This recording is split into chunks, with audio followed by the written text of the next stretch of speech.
இந்த திண்டிவனம் அப்படிங்கிற பேரே இனிமே வந்து திண்டி வளம் என்று சொல்லக்கூடிய வகையில இந்த தொகுதியை மக்களுடைய கோரிக்கை அறிந்து 2 செயல் திட்டங்களை நான் இங்கே முன்வைத்திருக்கின்றேன்.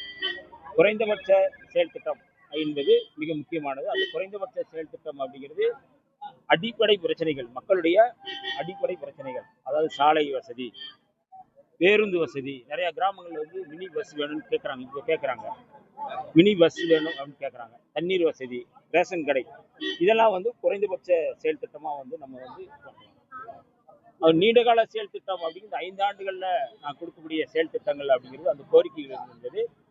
விவசாயிகள் வந்து விவசாயத்தை நவீனப்படுத்தணும், கொள்முதல் நிலையங்களை உருவாக்கணும், காகித தொழிற்சாலை உருவாக்கணும், மாணவர்கள் இளைஞர்கள் படிச்சுட்டு வெளியூருக்கு போகிறாங்க, இப்போ அவர்களுக்கான வேலை வாய்ப்பை உருவாக்கக்கூடிய தொழிற்சாலைகளை உருவாக்கணும் அப்படிங்கிறது என்னுடைய கனவு.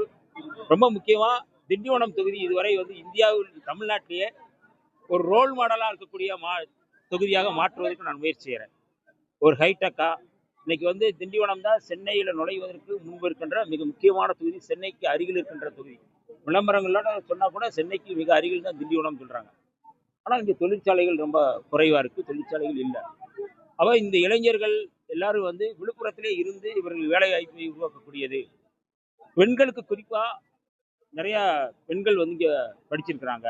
இப்போ அவர்களுக்கு வேலை வாய்ப்பு உருவாக்கக்கூடிய ஒரு இடமாக சென்னையில் என்னென்ன இருக்கோ அதை பூரா நான் திண்டிவனத்துக்கு கொண்டு வருவதற்கு முதலமைச்சர் அவர்களிடம் மாண்புமிகு முதல்வர் முத்துவேல் கருணாநிதி ஸ்டாலின் அவர்கள் பதவி ஏற்ற உடனே நான் வைக்கக்கூடிய கோரிக்கை இந்த கோரிக்கைகள் தான்.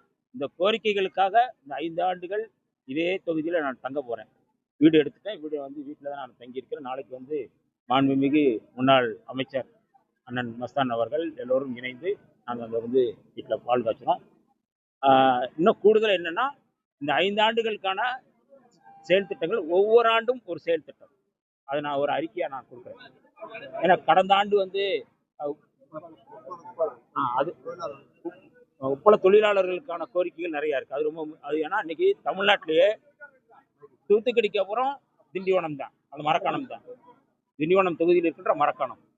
அந்த உப்பள தொழிலாளர்களுடைய கோரிக்கைகள் மிக முக்கியமானது. அதை நான் உருவாக்குவதற்கு முயற்சி செய்கிறேன். 1.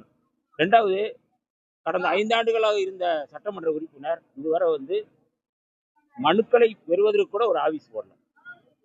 மக்கள்கிட்ட கோரிக்கை என்ன அப்படிங்கிறது கேட்கறதுக்கு ஒரு மனு கொடுக்கணுமா இல்லையா, அது கூட அவர்கிட்ட அதற்கு கூட அவர்கிட்ட மனம் இல்லை. நான் இன்றிலிருந்தே நான் வந்து அதுக்கான வேலைகளை நான் செய்து இந்த 5 ஆண்டுகள் முழுமையாக ஒரு ஹைடெக்கான ஒரு ஸ்டைலிஷான ஒரு தொகுதியாக திண்டிவனத்தை மாற்றுவேன்.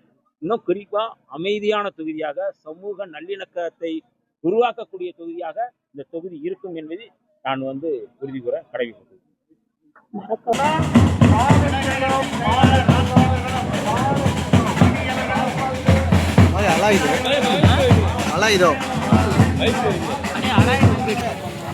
உங்கள் எதிர்பார்ப்புக்கு ஏற்ப அடிப்படை திட்டங்களை